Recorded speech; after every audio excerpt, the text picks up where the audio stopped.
On July 23rd, we are hosting quite an event at the Bell House in Brooklyn, and you can get your tickets now.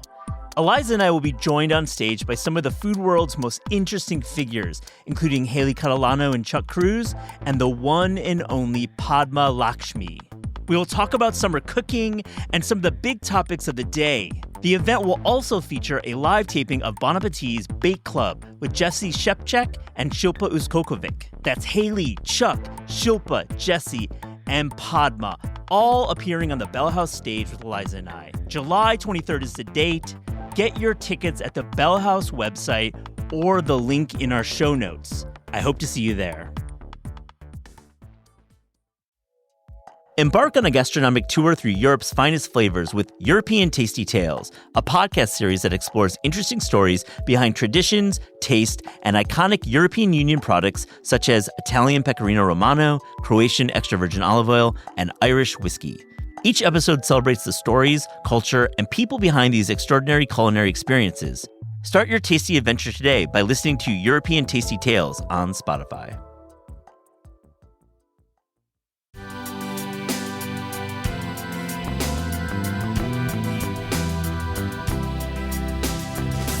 It wasn't until that one dinner that we threw at a friend's house that we realized all of the common places that our food has. We got inspired. After that dinner, we couldn't stop cooking together, and we couldn't stop talking and discussing and dreaming about what Masala Maíz is today.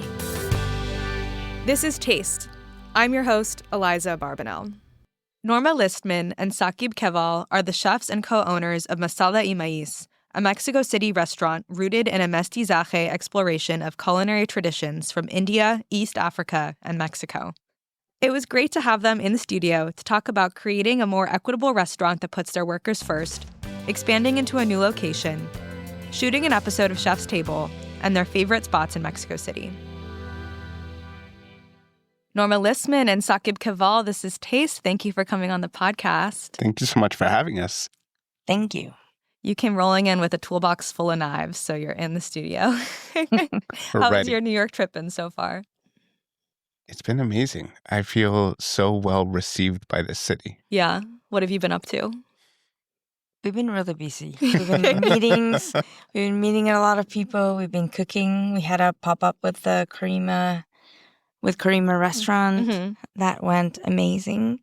They're such a talented team. It was such a joy to be in the kitchen with them. Yeah, I can imagine. It must have been a really fun collaboration. Have you been having any good meals while you've been in town? We have. Yeah, I don't think we've had a bad meal, actually. Any highlights? I mean, we ate at Karima, and that was spectacular. Mm-hmm. We did their tasting menu. It was really special. And tonight, I think we're eating at Kabawa, which I'm very excited about. Norma, do you have any places that you ate at that you really liked, or are those the highlights for you too? We had breakfast at Winsun, and it was delicious. I love it. Did you get the mochi donut? Yes, we did. That's my favorite thing to get there. I don't know if you had a different standout. I mean, everything was perfect. The rice rolls, like fun are so good. We had the pork rice roll with the crispy pork. That was insane. I really want to talk to you about Masala y Maíz, your amazing restaurant in Mexico City. But before we get into that, I want to give just a little bit of context into who you are for people who are listening. And I'm wondering if you could each tell me a food memory that you have from growing up that you think kind of shaped your point of view in some way.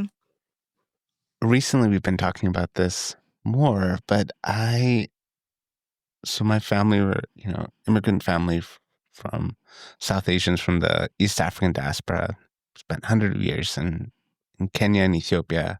I was first generation born in the U.S., but grew up in this deep, multiple generation immigrant family with a lot of different cultural influences and migration stories in our kitchen.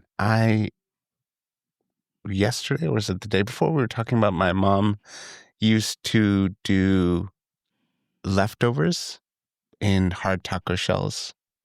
So good. Growing up, which I was thinking about, we'd do some type of keema. She would make some type of keema dish, or an Ethiopian, a meat dish, or some kitfor, something like that. And then cook it again the next day, the leftovers, stuff it into these cheap boxed hard taco shells from the discount grocery store with some sour cream and American cheese, like yellow cheese or whatever, shredded, and lettuce, and either some store-bought salsa, but generally it would be some type of chutney, just whatever from the fridge. Every time I think about that, like that is the perfect combination of flavors and textures, and it explains a lot of my love for hard-shelled tacos. I love that memory. Norma, what about you? Lately, I've been thinking a lot about salpicón, and we've been eating salpicón at home because it's hot. Salpicón in the way that my mom prepares it. It's shredded beef, a little bit of cotija cheese, an oregano lime vinaigrette, chipotle, shredded lettuce, tomato, onions, and you put that over a tostada. And it's a cold preparation of beef, and it's delicious. And I've been seeing slowly people doing takes on it. And I've always wondered why people are not cooking it more. We love it. We just had it for lunch last week. And it's something that during the hot months in Mexico was such a treat to come to. I love the sound of that. I've never had it before, but it's finally starting to get warm here in New York. And I feel like I always forget how I want to cook when it's hot out every year. Like my brain goes to like smoothie salad, and then I'm bored in 2 days. So I feel like that's a good one to bring in. Oh, Exactly. So good. I'm curious, like you have a child together. Do you think that cooking for your kid makes you revisit the way that you ate growing up more? Or is it kind of a separate mentality in terms of thinking about what you want to be making? Both. Yeah. I feel like it takes a lot of just planning Yeah. for his meals, and also now like cooking for all of us together, but to make sure that he's a very demanding, has a very demanding palate. So it's got to have a lot of different flavors, textures, different styles of preparations. I think when most people say their kid has a demanding palate, they mean like chicken nuggets, mac and cheese only. Yours is the opposite. Yeah. And he doesn't like to repeat the same food on each meal or even the next day. You can't feed him the same thing. He gets bored. He wants new, exciting flavors. And like high acid, pickles, strong masalas, chili. Like he just eats all of it, but he eats. And it's cooking for him. I feel like definitely our most demanding client. Yeah. But also I think how special that if you guys are going to have a kid, you have a kid who's a good eater and who is an adventurous eater. Yeah, I hope it stays like this. Yeah. People tell us that it changes. I really hope. That would be heartbreaking for me if he was a really picky eater. Yeah. So far, it's good. I got a couple of weeks I was eating encacahuatado. That was rather spicy with rice. And I served him just rice. And he was like, no, Mom. He was just pointing at my plate and ended up eating the encacahuatado from my plate and loving it. So I really hope it stays that way. But Yeah. He was at the restaurant with us a while back, and he saw the shrimp that were getting put, like Norma's famous shrimp with chile morita and vanilla ghee, and he wanted it, and he ate it, and it was like, it's got heat to it, but it's a strong flavor, but he was just holding that shrimp and just gnawing at it. It was amazing. Yeah, I hope it stays like that. That's really sweet. I feel like it must be really special to see this child that you've created, like eating an iconic dish that you've created, like such a full circle moment. absolutely. I want to take a step back. I'm curious how you both met and if you remember the first time that you cooked together. We do. Yeah, We actually, actually do. Shit. We met at a friend's restaurant. I was doing some consulting front of the house systems, and he was using her restaurant to throw pop-ups, People's Kitchen Collective pop-ups at night. In Oakland, right? In Oakland. Cosecha, shout out to Dominica Rice, is doing amazing food and work there. And he would be very annoying. He would come all the way into the kitchen and just be in the way. I was like, you're cute and your smile is cute, but get out of the way.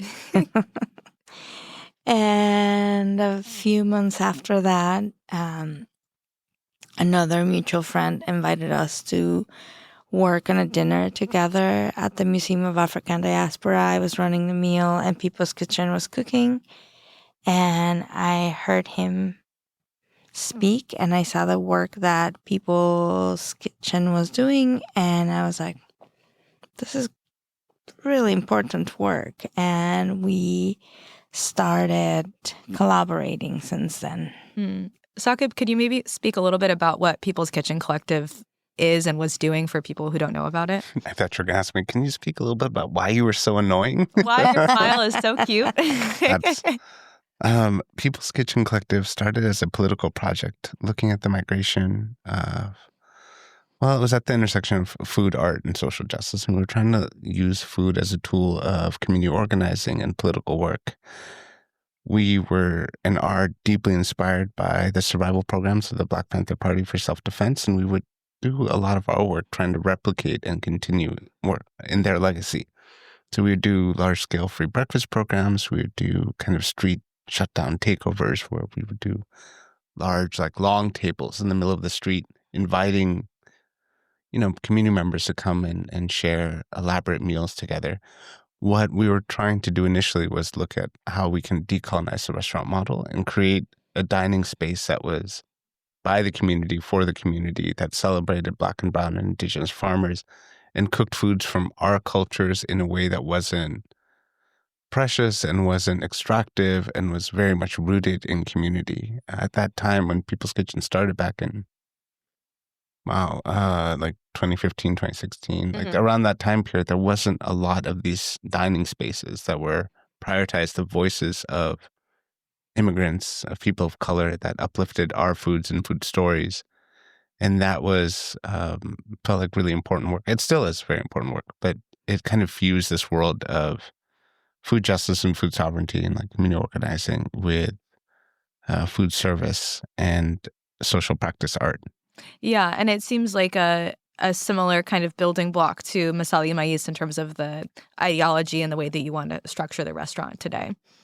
Yeah, it's definitely a big inspiration for us, but I also think Masala y Maíz draws from a lot more movements from the Global South, a lot more art inspiration, a lot of architecture, Norma's background in fashion. Like there's, Masala y Maíz is very rooted in Mexico City and the kind of cosmopolitan, very old cosmopolitan nature of that city and how so many different cultures and art movements and graphic and design movements and architecture like have all kind of coalesced there. Yeah, and I think you both seem like people who are really interested in kind of research and thinking critically about like what is the history of this, like what future we're trying to build. And I'm curious like how you kind of, well, I guess I never even asked you the first time you cooked together, but what that first time was and then how you kind of began thinking about like what kind of restaurant would you want to have, what kind of project would you want it to be? Well, the first time we cooked together was in Mexico City. We did a meal at a friend's house, and we had always been cooking in support of each other's projects. I was either working with People's Kitchen Collective on events, or he was helping me with different projects and cooking my food. And it wasn't until that one dinner that we threw at a friend's house that we realized all of the common places that our food has.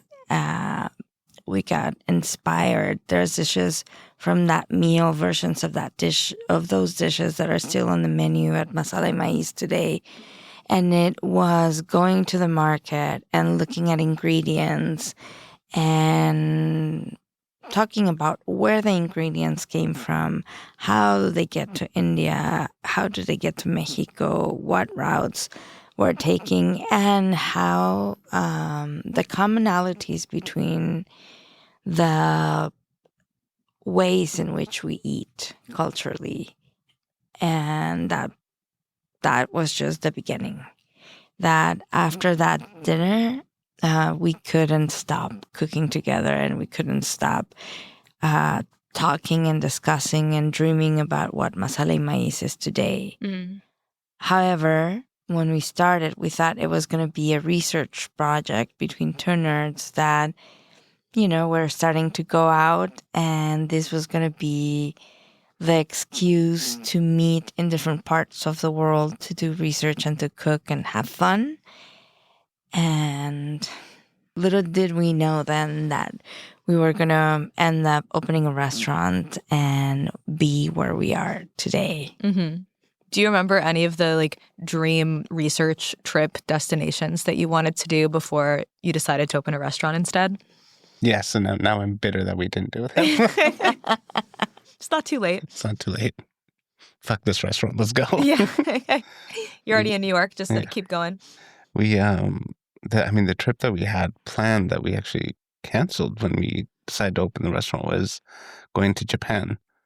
We were going to go cook together there, and it just felt very dreamlike. And then we got offered the space. Norma made.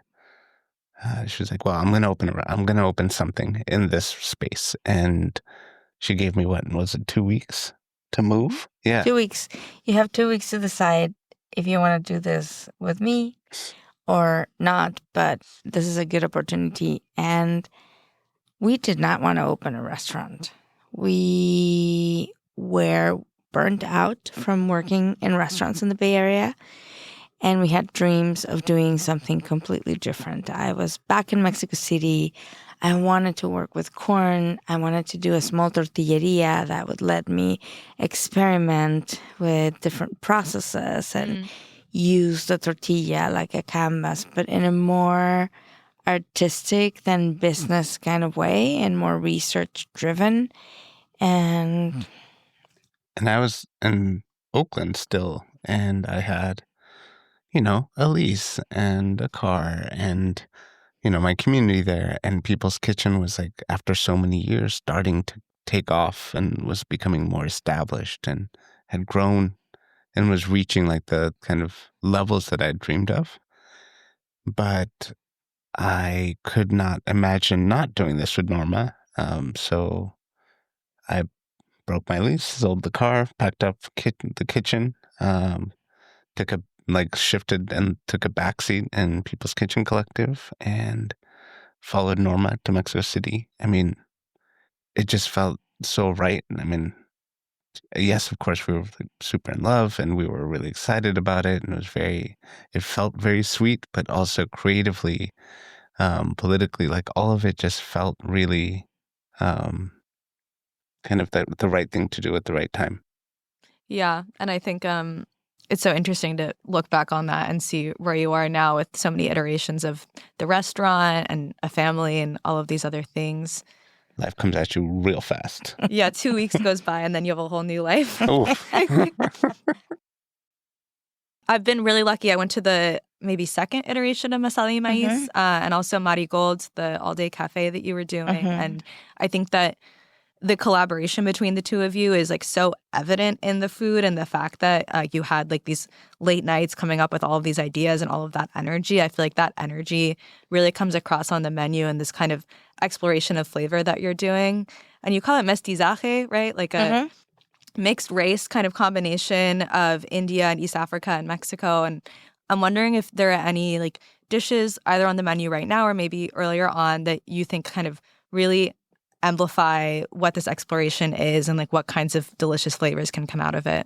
I think one of the key dishes that is a really great starting point to talk about this is the esquites maca y paca. Esquites is a Mexico street food dish where you eat the corn kernels that are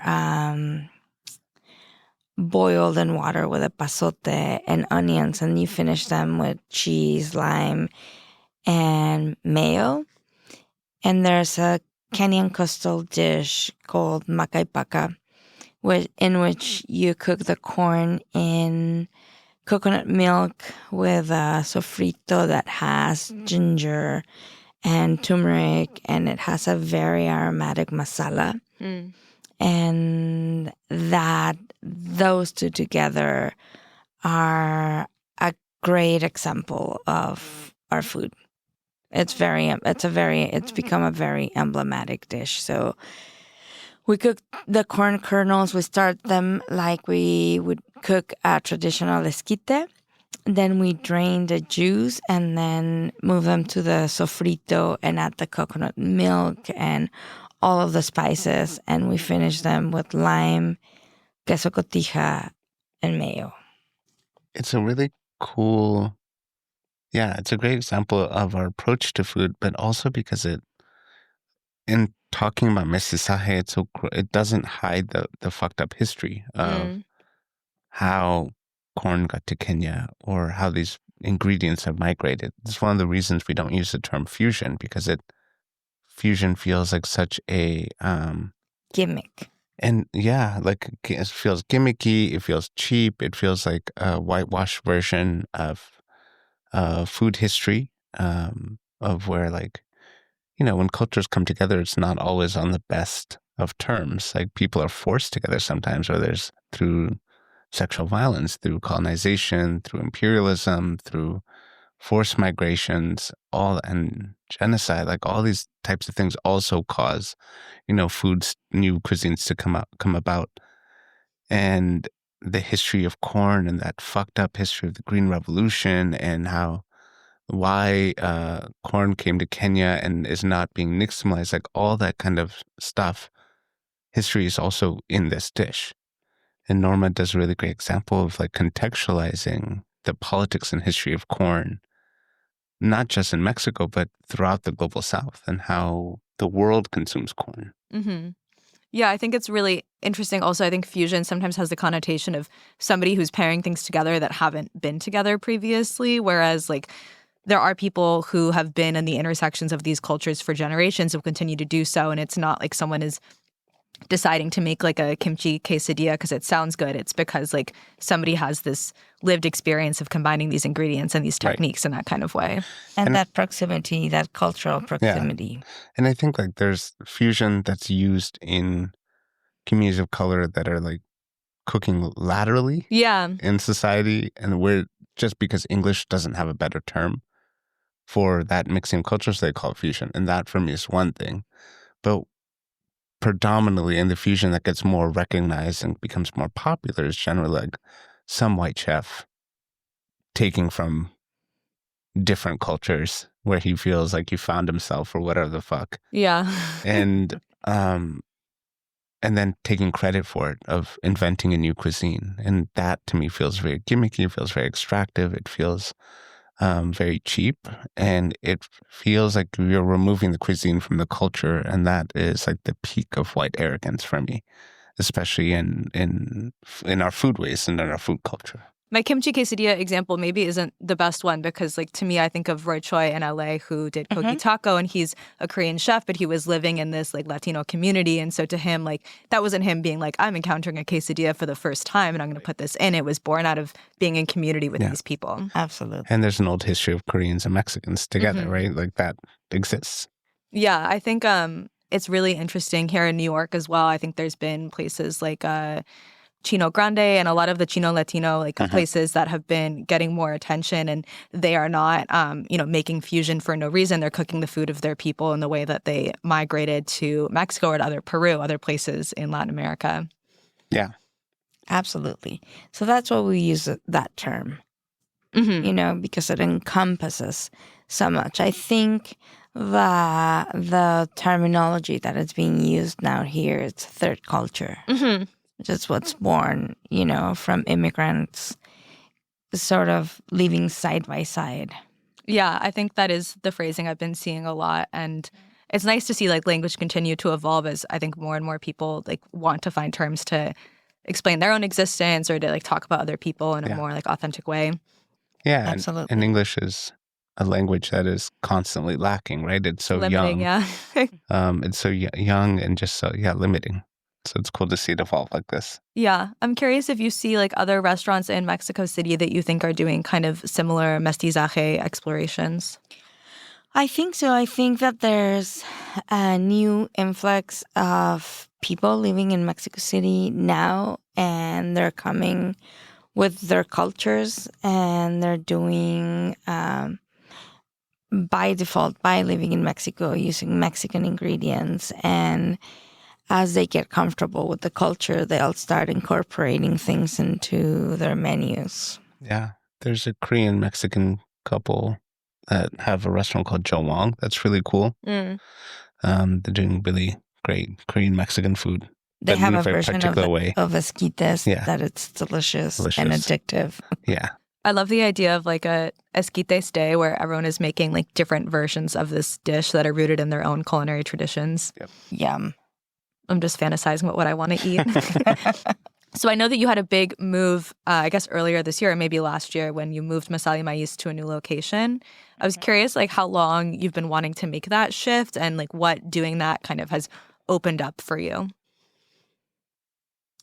Well, we were looking for a location space for about a year and a half. We made the decision a couple of years ago that it was time to grow a little bit, that we needed a bigger kitchen because him and I couldn't be in the restaurant anymore. The team was always like, chefs, you gotta grow, you're in the way. You saw that place. It was teeny tiny with it magic. And we want to keep growing. And what growth looks like for us, it's to keep learning and to keep experimenting, not necessarily expanding to more locations or opening more Masala Maíz, but like having space to grow, you know? And we look for a while until we found this location. The thing about Masala Maíz, we don't want to do night service, and that place with 28 seats that it's packed all the time was very limiting also in terms of economic growth. You know, it was really hard to give raises. It had a low ceiling and super successful, but that's what it was. So we wanted to add a few more seats because lines were getting longer. Traditionally, Mexicans, we don't make reservations. Nobody wants to make a reservation. It's not in our culture. It's not in our nature. So all of my people and my friends were not able to come to the restaurant because we didn't take any walk-ins and there was just no space. And because the place is so small, we needed to make sure that it was packed all the time. So we took as many reservations as we could. So there were a lot of factors that influenced us into looking for a location that was a little bit more comfortable, that allowed us to breathe and grow. Yeah, I think the reservations thing is really interesting because I certainly don't like making reservations either, but New York has become like trapped in this, I don't know, golden box where a lot of the restaurants want to do it and then you can't walk in somewhere. And I think especially for Mexico City, if like most Mexicans don't want to make reservations, but Masala Maíz is a destination restaurant for people who are visiting the city, then I imagine you end up with a lot of tourists in the dining room and you can't really be like meeting your locals and your like regular demand. Absolutely. So now we're able to hold tables and we don't release all the tables. So we have room for walk-ins. So we can kind of balance that. The new location also allowed us to prioritize the well-being of our staff in a different way so that the working space is more comfortable. The kitchen is still tight because there's a lot to fit in there, but it's more spacious than it was. We're able to have more people working simultaneously, but we have now staff changing area and lockers and a staff bathroom and stuff that before we just couldn't afford or have. A larger office, we have a private dining room where also the staff meals happen. Like all of that for us just felt like a very, those were our priorities in this growth, right? It wasn't just that we could have now a bar program or we could, double the seating capacity. It was trying to find we are going to grow into what we envision, this is the version of Masala Maíz that we've been looking forward to. And how can we prioritize the design so that it's not just functional, but it's in service of the needs of our team. And it's inspiring. Yeah. I think that the first Masala Maíz, we landed, the reason why we opened Masala Maíz, it's because we were offered a place that had a dining table, had a kitchen, had everything, but we didn't choose any of it. The second Masala Maíz, we did it with very little money and with a lot of limitations of construction limitations because it was a historical building where you couldn't knock any walls or make it more comfortable. So there's a lot of limitations in what we could do at that place. And this iteration, it feels like us from a design perspective, from many angles, from everything that he's saying, but also design-wise. I also feel like we're seasoned in what we're doing. We have a point of view with our food, but visual. We found an incredible architect that we worked on for Marigold Naso, and we built this restaurant together. He has an understanding of our food, of ourselves, and he was able to put that into the design of the new Masala Maíz. There's also a lot of Norma reflected in the design, like Norma's background in design and fashion. Like, it's a sexy fucking restaurant. What's And an you can example see of like Norma's touch on the restaurant aesthetically? literally every aspect of it. Okay, fine. There's nothing that was done in the restaurant that is not a reflection of her like good taste. You both are wearing incredible outfits in the studio right now, so I have no doubt that that is across it. And I've seen the photos, but I think to probably like be physically in the space, and also when it's full of people and in service and it has all of that life, it must feel just so much more of itself. Absolutely. I feel this new energy to be at Masala Maíz. I feel ignited, like I want to be there. It's effervescent and beautiful, and I love the lighting, and the sound is finally good. And there's so many details. We took care of all the details. And I feel like people enjoy being there, right? Like the food is really good, but it's a vibe to be there. And people get excited to be there, and our staff are excited. And it feels like going back to the original, like that feeling that we had in the original Masala Maíz, where it was once described as being at a house party. And that's how we designed this space. And that's kind of the feeling that has of like walking through different rooms at a house party. I love that feeling. And also everyone always ends up in the kitchen at the end of the house party. So It's perfect for a restaurant. Absolutely. I imagine it must feel like a good time to be leveling up the design and the space, because you did a really great episode with Chef's Table on Netflix, and I imagine that probably brought even more attention your way. What did it feel like to be shooting that episode? Surreal. Yeah. It was crazy. It's one of the biggest accolades you can get as a chef. And it was humbling too. And we decided to go in to it with full honesty and to show up as who we are and be vulnerable and have no filters telling our story. They made it into a love story, which I find a little boring. But the result of that is that people are so excited to come to the restaurant, and they come with this incredible love and admiration for us. And I guess that's something really nice. And I'm not being cynical. It's actually, I thought when I was scared when the episode was coming out, I was like, we're going to get a lot of hate.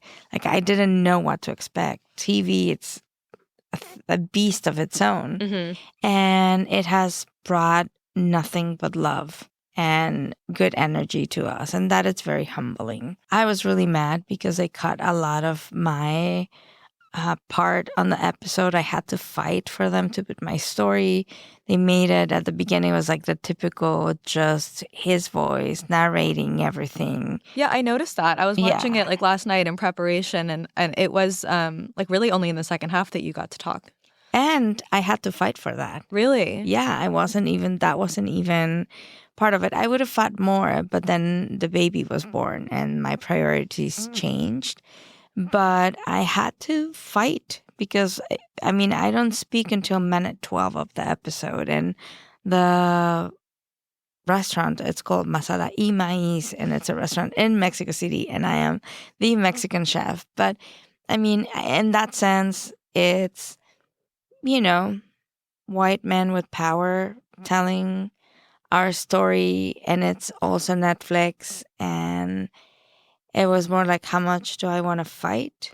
What I do love about the episode is the fact that we were able to push for our team to be forward and to decentralize as much as we could our image as chefs, and to really show the importance of the teams behind restaurants. And I feel like the episode did a good job of that. And our team, I feel like, really rose to that occasion. Like, they did so much work to prepare for the filming, and so much work to make sure that the research behind the dish, the ingredients, like all of that, everyone was on the same page. Like that, I feel like made a big difference to them as well, to see themselves reflect in that way And on their the show, work and to see their work, to be celebrated in that way. Yeah, I think it is definitely portrayed as a love story between the two of you, but I think also a love story between the two of you and the team of people that you work with. And especially in the very end of the episode, I think there's a lot of kind of highlighting of the staff and showing them like being able to take over the reins as you two were making time to have a baby. And I think like that is very apparent, which is nice. But it's so corny, the love story between Norma and I. There's so many shots of like looking into the distance and me looking holding at hands, like, incredible hats, walking through a cornfield together. Yeah, there's I mean, at least it's better to be known for loving each other as opposed to that couple that's like, why are they working together? They clearly hate each other. Absolutely, yes. Absolutely. We've all worked with those couples too. Yeah, absolutely, especially in the restaurant industry, I feel like. And the outfits were really good. We looked really good in that. You looked really good. Episode. Do you feel like guests come into the restaurant now and they want to get all of the dishes because they've seen them on TV and they're kind of like hoping that it looks exactly the same? Absolutely. Yeah. We also get a lot of people that come and just want pictures of the dishes that they saw in the episode, but they don't actually eat them. What? They just come and do Instagram photos, they do a post, and they bounce. Yeah, the new wave of tourism in Mexico City, it's crazy.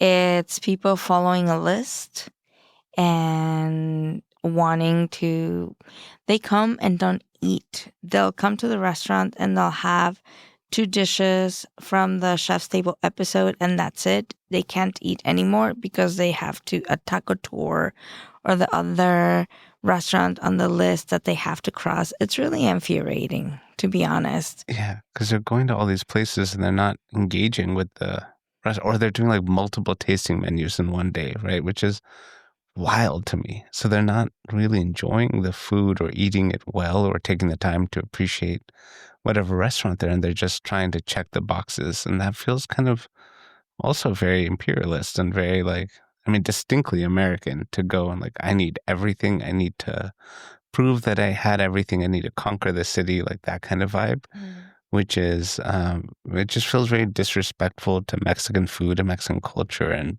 Mexican dining and that legacy. Yeah, and I think one of the best parts about Mexico City is how there's good food everywhere and you can just walk around and, be kind to people and try a lot of different things. Exactly, and just come back. We're going to be there. The city's going to be there. The delicious tacos are going to be there. And just take the time to enjoy whatever you're doing. And I have to say, not everyone, but it is like every turn. We do 3 turns. And every turn, probably 15% of the people act like that. It's crazy. I just think about what my mom would say if she saw me like not eating food in a restaurant. Like that's like you clear everything on the plate kind of mentality. Or that they eat it, but they will only have 2 dishes. They'll come and they say, I want the samosas and I want the shrimp. And we go.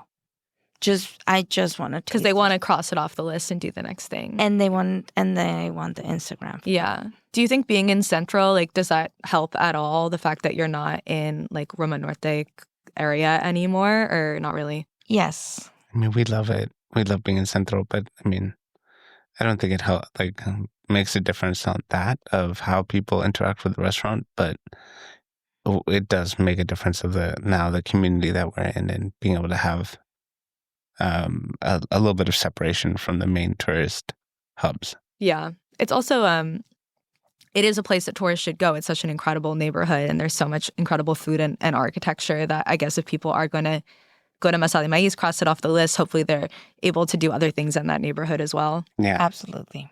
So I want to talk a little bit about your dreams for the future of Masala y Maíz. I know that you're here in New York because you're working on a book. I'm wondering if you would want to share a little bit about what that would be like. We're really excited. We have a book coming out in 2026 with Penguin Random House as part of the Clarkson Potter imprint, and it is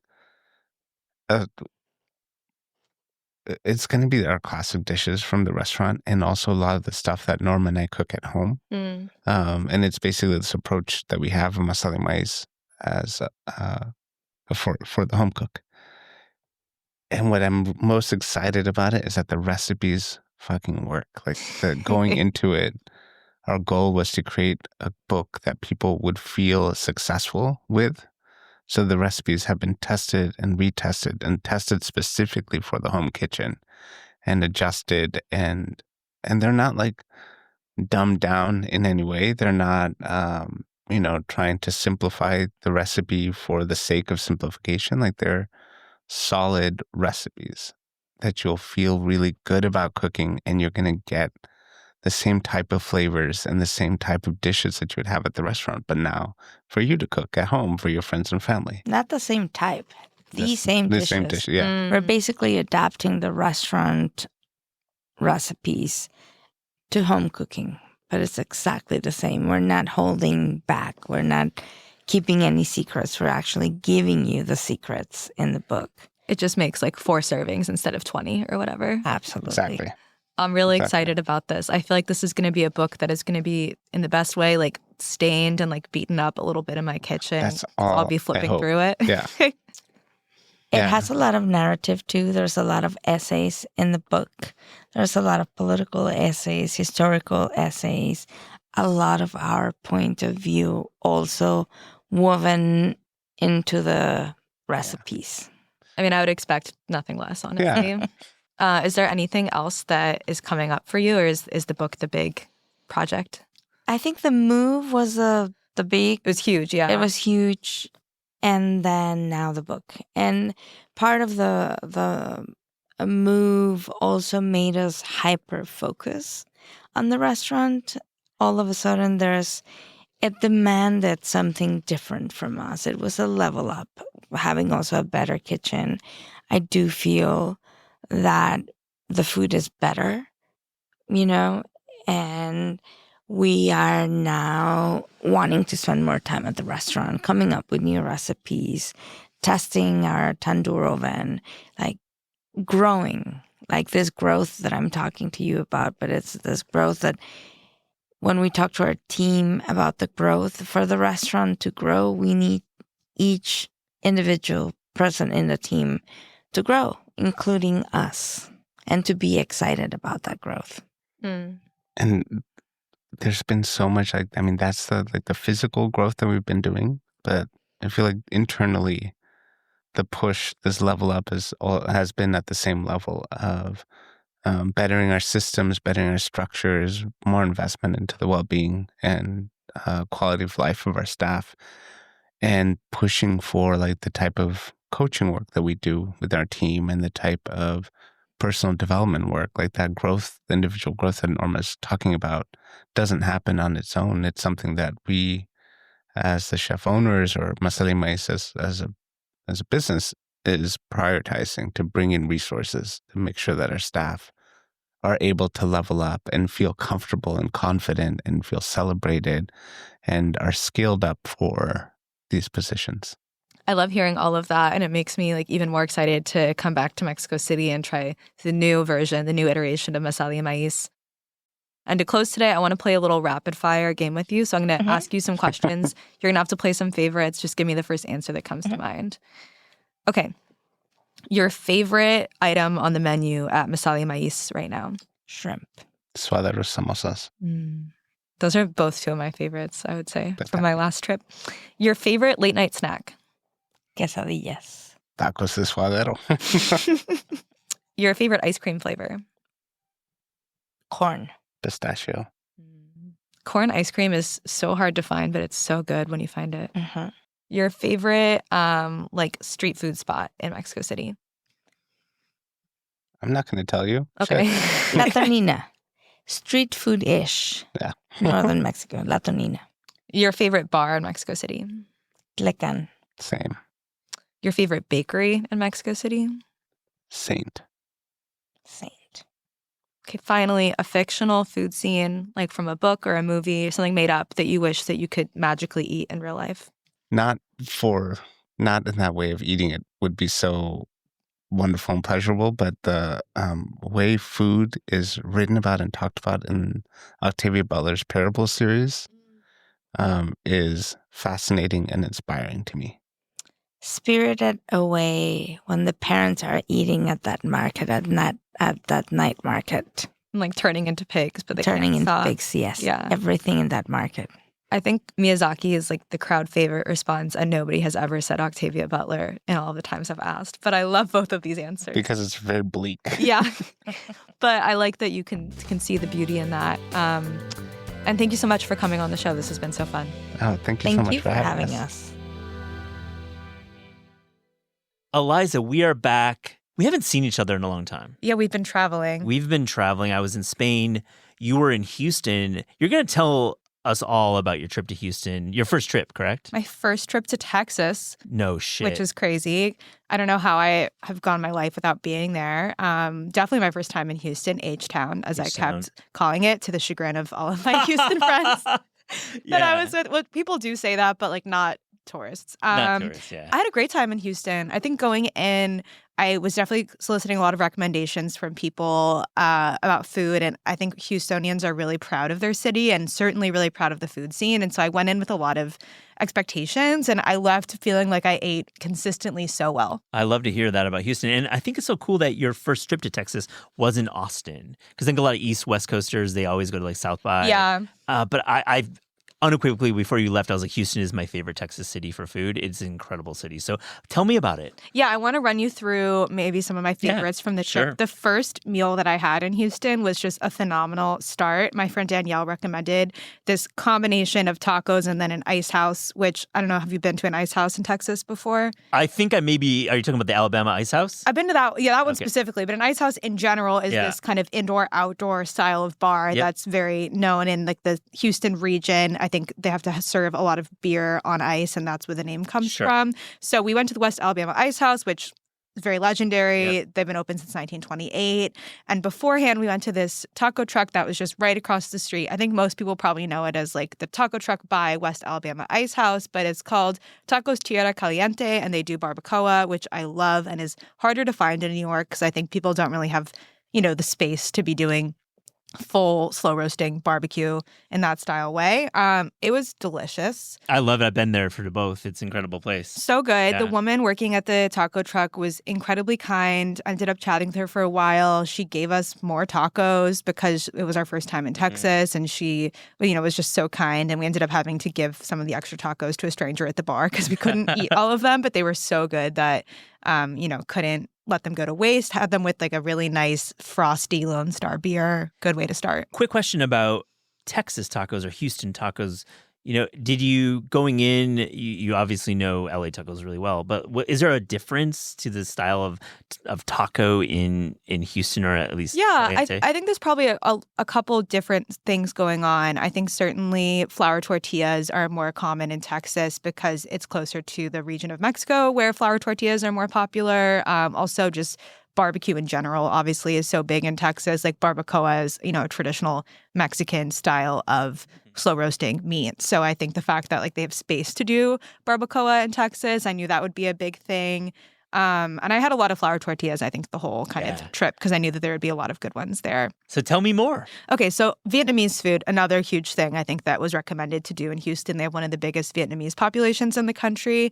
We went out to Little Saigon and went to a place called Nam Giao, which is a restaurant in a strip mall, which the LA and me always feels like is a good start. Yeah. And they serve food from Hue in central Vietnam. They have something specifically called bom bat loc that I wanted to try, which are these clear, chewy tapioca dumplings that have shrimp and pork belly, and they're steamed in a banana leaf.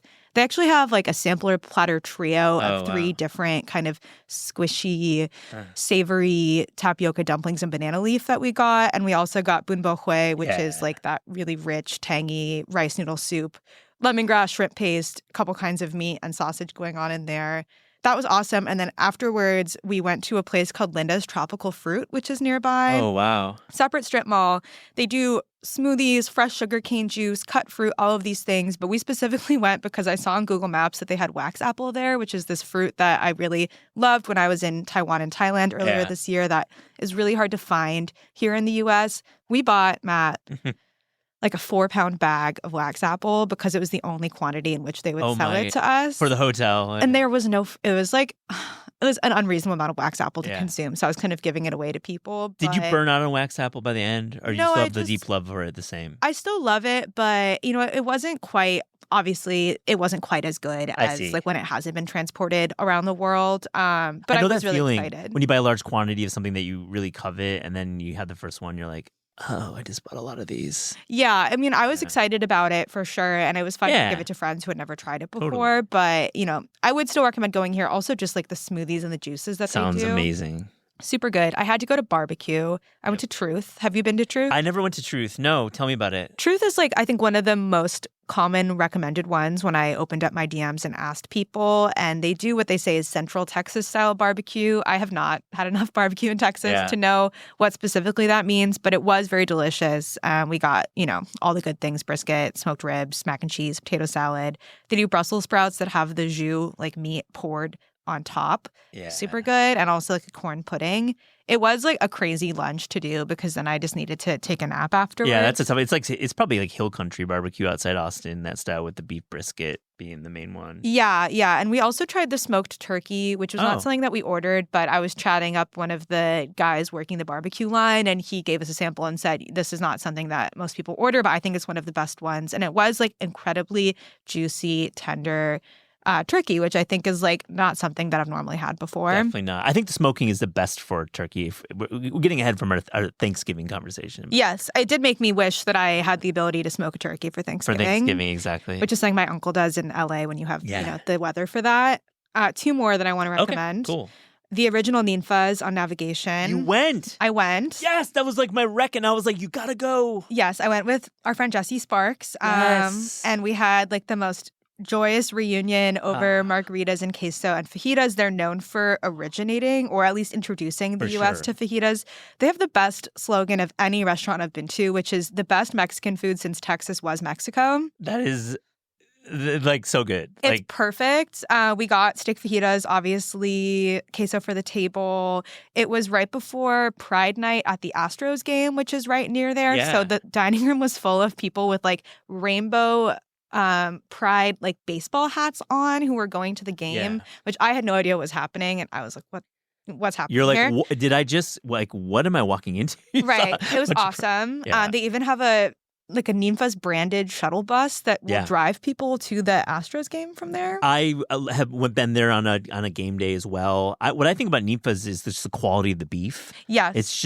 It's so tender. They just do such a great job. And obviously they have this great Texas beef they're working with. Yes. And also like the Texas style portions was not something that I was crazy. ready for before coming. Crazy. Like I was like, should we order more? And it was, plenty. Yeah. And then I had a kind of like more of like a Brooklyn restaurant style of meal at this restaurant called Tiny Champions. You went in for the Brooklyn style restaurant meal. They're probably, if they listen, they probably wouldn't like me saying that. They would love that you said it. No, because it's like Texas, but they do like the new American style. Yes. There's a restaurant called Nancy's Hustle that was very highly recommended as like the place to go to. And then Tiny Champions is their offshoot that does pizza mostly and pasta. And my friend Danielle, who used to live in New York but is from Houston and moved back there, said that it was her favorite restaurant. And we went together and we just kind of feasted on all these really delicious salads. Like they had a cabbage salad with pistachio, apricot, agrodolce, and pecorino that I really liked. Delicious. We got fried quail, which is like a big Texas thing, apparently, which was so juicy and delicious. And they served it with like fancy ranch, is what they said, and hot honey. We had a really nice spring pea risotto with pickled onions and mint, and it was kind of bright green when it came to the table. So that was all really good. And then I have a bookstore that I wanted to recommend. I love it. One less non-food rec. Yes. These are such great picks. I'm happy you had a great time in Houston. I had more meals, but I think these were the these top are the highlights, ones. yeah. But as someone who, when I say I travel for the culture, like food is always one of the main forms of culture. And I think, Houston has it on lock. And I totally get why all of my Houston friends rep it so hard. Yeah. The bookstore is called Basket Books. And they have a really great cookbook collection, but also a lot of like local zines and fiction and events and a gallery space upstairs. And it's definitely a bookstore that if I lived in Houston, I would spend a lot of time at. I guess the bonus rec, the last thing I will say is that I was there for this event series at El Dorado Ballroom and Jones Hall and these other locations in Houston that Solange was curating. And the El Dorado Ballroom is a really special cultural space in Houston, and they have a cool bookstore downstairs, and they also have a restaurant downstairs that I didn't get to eat at because of timing, but I was kind of widely recommended as a good place, and they have an oxtail burger that looks really good. So I think if people are visiting Houston, going to El Dorado Ballroom, going to that bookstore, and going to this restaurant, I think it would be really fun, and I would be curious how it is. And you got to see a Solange hometown show.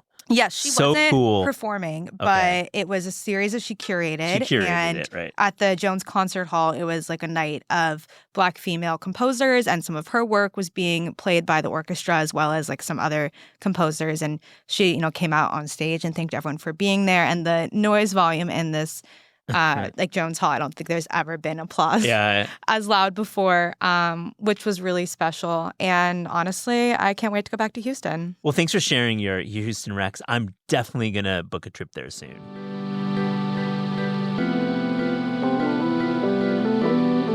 This is Taste is hosted and produced by Matt Rodbard and me, Eliza Abarbanel. The show is edited by lead producer Clayton Gumbert and supervised by Pat Stango, Director of Media Production and Development at Penguin Random House. Thanks to Shalia Harris and the production team at Penguin Random House. Theme music by Steve Rydell, logo and guest illustrations by Ellie Skurzat. Visit Taste online at tastecooking.com and make sure to subscribe to our newsletter to keep updated on all cool things in the world of taste.